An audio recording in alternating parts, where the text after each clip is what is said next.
She came home from a weekend trip to a for sale sign. I came home from work one afternoon to find my wife packing a suitcase. She told me she was going on a girls' trip for the weekend. I didn't think much of it at first because she'd done these trips before with her friends, but something felt different this time.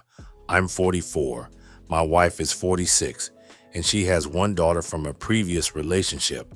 I work for the Department of Transportation, so my schedule can be all over the place sometimes.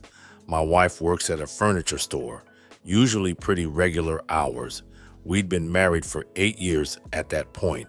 She kissed me goodbye, told me she'd be back in a few days, and left.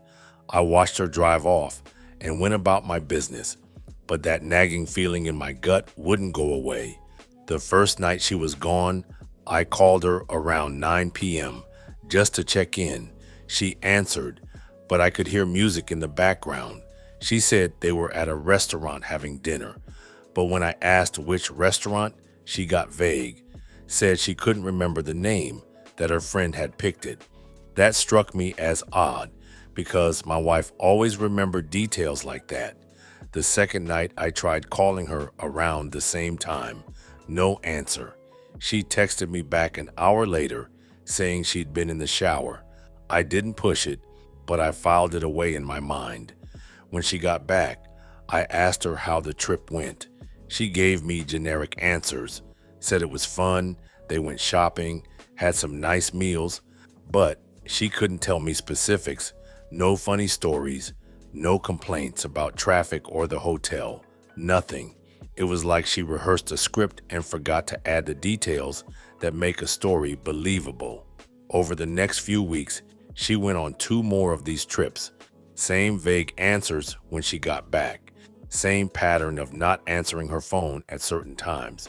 Her friends would post photos on social media from their actual girls' trips, and my wife was never in them. I'm not the type to jump to conclusions, but I'm also not stupid. Something was going on, and I needed to know what it was. So I started doing some research on how I could find out what she was doing, and the only thing that fit my scenario was hiring a private investigator. It cost me a decent chunk of money, but I had to know the truth. The investigator started following her. It took him about 2 weeks to get what I needed. Turns out, my wife wasn't going on girls' trips at all. She was meeting up with some guy she met at a club one night. They'd been seeing each other for months. The investigator got photos, got video, got everything documented. When he showed me the evidence, I felt like someone had punched me in the chest. There was my wife, kissing another man outside a hotel, getting into his car, walking into restaurants with him, all while telling me she was with her friends. I didn't cry, I didn't yell. I just sat there looking at the photos and felt something inside me shut off. The love I had for her just evaporated in that moment. I thanked the investigator and told him to compile everything into a detailed report and media if he had extra drives, and I would pay for it. That night, I didn't confront her. I didn't say a word. I acted like everything was normal because I needed time to plan my exit. I wasn't going to beg. I wasn't going to ask for marriage counseling. I was done. The next morning, I called a divorce attorney, set up a consultation for later that week. I brought all the evidence the private investigator had compiled. The attorney looked through everything and told me we could move forward whenever I was ready. Where we live, infidelity doesn't always affect the division of assets, but it can impact alimony. My attorney said with this evidence, my wife wouldn't see a dime in spousal support. We discussed our strategy. The attorney advised me to document everything, but not make any major financial moves until we filed. I followed his advice. A few days later, we filed for divorce. The attorney filed the paperwork with the court, and we arranged for a process server to deliver the papers to her. Once the divorce was filed, my attorney gave me the green light to protect my finances. I went to my bank and opened a new account, started transferring my paychecks there. I called my credit card companies and removed her as an authorized user on every single card. She'd been using my cards for years, and I wasn't about to fund her affair anymore. Then I called my job and had them remove her as the beneficiary on my life insurance policy, changed it to my sister instead. I also had a private life insurance policy that I'd taken out years ago, called them up and removed her from that one too. Her car was in both our names, but I had been making all the payments on it for the past 3 years. I called the finance company and explained the situation. They told me I couldn't just transfer the loan to her name without her signature. They also said if I stopped making payments, it would damage both our credit since both names were on the loan. I talked to my attorney about it. He said the smart move was to continue making the minimum payments to protect my credit and then seek reimbursement for those payments in the divorce settlement. He would make sure the judge knew I'd been the only one paying for her car all these years. I followed his advice and kept making the payments, but I documented every single one. My wife had another trip planned for the following weekend. She told me she was going to visit her friend who lived a few hours away, but was going to be gone for at least 5 days. I smiled and told her to have a good time. She had no idea what was coming. The moment she left, I called my divorce attorney. We discussed the house situation. We bought it together 5 years ago. She put down half the down payment, so legally she was entitled to half the equity. But I wanted out of this marriage and out of this house that now felt contaminated by her lies. My attorney explained that I couldn't just list the house without her consent since both our names were on the deed. However, he said we could petition the court to order the sale of the marital home as part of the divorce proceedings. He filed the motion immediately. The judge agreed that selling the house was the best way to divide that asset fairly. With the court order in hand, my attorney had the process server include notice of the pending house sale with the divorce papers. Once all the legal paperwork was in order, I called a real estate agent, had them come out to look at the house. The agent said the market was good and we could list it quickly. I told them to prepare everything. Within days of getting final approval, they installed the for sale sign in the front yard. Then I started packing. Not everything, just my essentials. Clothes, important documents, things that mattered to me. I moved them to a storage unit I rented. The house still looked lived in, but I was preparing for my exit. My wife came back from her trip on a Sunday evening. I was sitting in the living room when I heard her car pull into the driveway. Then I heard her car door slam. Then nothing. I waited.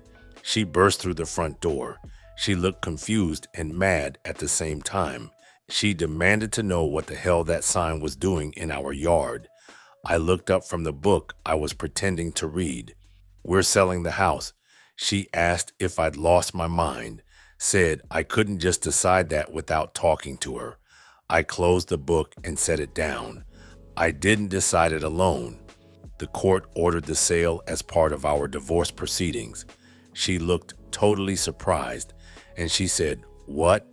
She asked what I was talking about. "I'm divorcing you. I filed the papers last week.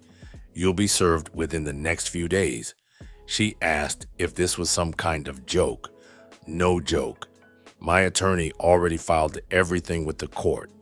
A process server will be delivering the papers to you soon. I stood up and walked to the kitchen table where I'd left the folder the investigator had given me. I picked it up, walked over to her, handed it to her, and told her to open it. She looked at the folder like it might explode. She asked what it was. "Open it and find out." She was looking a little nervous as she started to open up the folder. I watched her face as she flipped through the photos, watched the realization hit her, watched her try to come up with an explanation that didn't exist. She tried to tell me it was a mistake. I laughed. "That's the best you can come up with? Those photos showed that this wasn't a mistake. You've been cheating on me for months." She said she could explain. "I don't want to hear it. I don't care about your excuses or your reasons. I'm done. She started crying then, big dramatic sobs that might have worked on me a few months ago, but I felt nothing. She begged me, said we could work through this, that she would do anything. I said, sure, you can do anything, but I won't be a part of it. I've already filed for divorce. The papers are being served this week. She said I couldn't do this. I already did. And just so you know, I've removed you from all my credit cards. You're no longer a beneficiary on any of my life insurance policies, and I've documented every car payment I've made. My attorney will be seeking reimbursement for all of those in the settlement since you never contributed a dime. Her tears stopped immediately. She asked what I just said. You heard me. You want to sneak around behind my back? Fine. But you don't get to do it on my dime. She stood up, the folder falling to the floor, photos scattering everywhere. She said I couldn't just cut her off like that. Watch me. She tried a different approach then, softened her voice, and tried to touch my arm. I stepped back. She called me baby, said she'd made a mistake, and it didn't mean anything. Don't call me that. And it meant enough for you to lie to me for months. It meant enough for you to use my money to fund your affair. It meant enough for you to look me in the eye every single time and pretend everything was fine. She apologized over and over. I don't care. We're done. You can stay here until the house sells, but after that, you're on your own. She left the room then, went upstairs to the bedroom. I heard her on the phone, probably calling one of her friends, or maybe calling him. I didn't care anymore. Over the next few weeks, things got ugly. She tried to turn people against me, started telling anyone who would listen that I was neglecting her, that I was emotionally abusive, that I'd driven her into the arms of another man. Some people believed her. A few of her friends took her side. Even a couple of my buddies seemed to buy into her version of events. That's when I decided to stop playing nice. I had the private investigator send me digital copies of everything he'd compiled. Photos, videos, a timeline of her affair, everything. I created a simple document that laid out the facts. No emotion, no drama, just the truth with evidence to back it up. Then I did something I never thought I'd do. I sent it to everyone, her friends, my friends, our families, even some of our co-workers. I posted it on social media. I made sure everyone who heard her lies got to see the truth. The response was immediate. Her friends who'd been defending her went silent. My buddies who'd been questioning me called to apologize. Her own family reached out to tell me they were sorry for what she'd done. Even people I barely knew were messaging me with support. My wife was furious. She called me every name in the book. She threatened to sue me for defamation. My attorney told her to go ahead and try. That truth is an absolute defense against defamation. She backed down quickly after that. The house sold really fast, which was a good thing. We got a good price for it, and after paying off the mortgage, there was a decent amount of equity left. Per the divorce agreement, she got half of that. I didn't fight it because she had put down half the down payment when we bought the place. It was only fair, even if nothing else about the situation was. The divorce hearing was straightforward. My attorney presented all the evidence of her infidelity. Her attorney tried to argue that she deserved alimony because we had been married a long time and she was accustomed to a certain lifestyle and I made more money. The judge looked at the evidence, looked at her attorney, and denied the request. No alimony. She'd get her half of the house proceeds, and that was it. The judge also reviewed my documentation of all the car payments I made over 3 years. He ordered her to reimburse me for half of those payments since her name was on the title. She had to write me a check for several $1,000s. The car stayed in both our names until she could refinance it herself. Last I heard, she had to get a high-interest loan because her credit wasn't great. After the divorce was finalized, I moved into an apartment closer to my parents, which was also closer to my job. My stepdaughter reached out to me a few months after everything was finalized. She was 22 at that point, old enough to understand what had happened. She told me she was sorry for what her mother had done, that she didn't agree with it. I appreciated that, but I told her she didn't need to choose sides. Her mother was still her mother, and I didn't want to come between them. About a year after the divorce, I came home from work to find an envelope in my mailbox. No return address, but I recognized the handwriting. It was from my ex-wife. I sat in my car and opened it. Inside was a long letter, several pages of her apologizing for everything she'd done. She said she'd made a terrible mistake, that she'd thrown away the best thing in her life, that she wanted to meet me one last time to talk. I read the whole thing. Then I tore it into pieces and threw it in the trash can outside my apartment building. There was nothing she could say that would change anything. No apology that would undo the betrayal. No explanation that would make it hurt less. Some of my friends and family thought that maybe I went too far, that I should have kept it private. But I don't regret it for a second. She tried to destroy my reputation to cover up her own actions. She tried to make me the villain in a story where I was the victim. I just made sure people knew the truth. Well, the affair partner, from what I heard, didn't stick around long after everything came out. My ex-wife ended up alone, which is exactly what she deserved. I'm not bitter anymore. That took some time, but I got there. I'm actually grateful in a weird way. She showed me who she really was, and I got out before wasting any more years on someone who didn't value what we had. I've started dating again. I'm more careful now, more aware of red flags, but I'm not closed off to the possibility of finding someone who actually deserves my trust. My life is simpler now. I go to work, I come home, I do things I enjoy.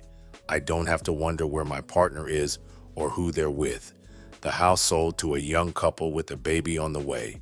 I saw them when I went back to sign the final papers. They were excited, talking about their plans for the place. I was happy for them. They were starting their life together with hope and trust. I hoped they'd have better luck than I did. My ex-wife tried to reach out a few more times over the following months. Texts that I deleted without reading, calls that I didn't answer.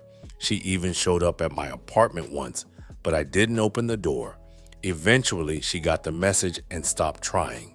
I ran into one of her friends at the grocery store almost 2 years after the divorce. She told me my ex-wife had moved to a different city, trying to start over. I said good, and said I hoped things worked out for her. I meant it too. Not because I cared about her anymore, but because I genuinely didn't want to carry around anger for the rest of my life. The truth is, she did me a favor.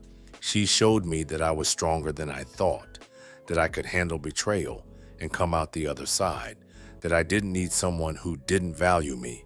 I learned that love without trust is just a word, that actions matter more than promises, that when someone shows you who they really are, you should believe them the first time.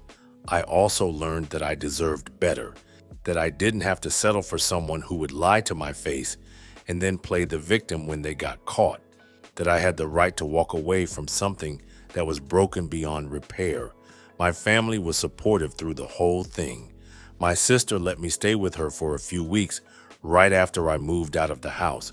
My parents called regularly to check on me. Even my co-workers at the Department of Transportation were understanding when I needed time off for court dates and meetings with my attorney. The financial hit was significant, but I recovered.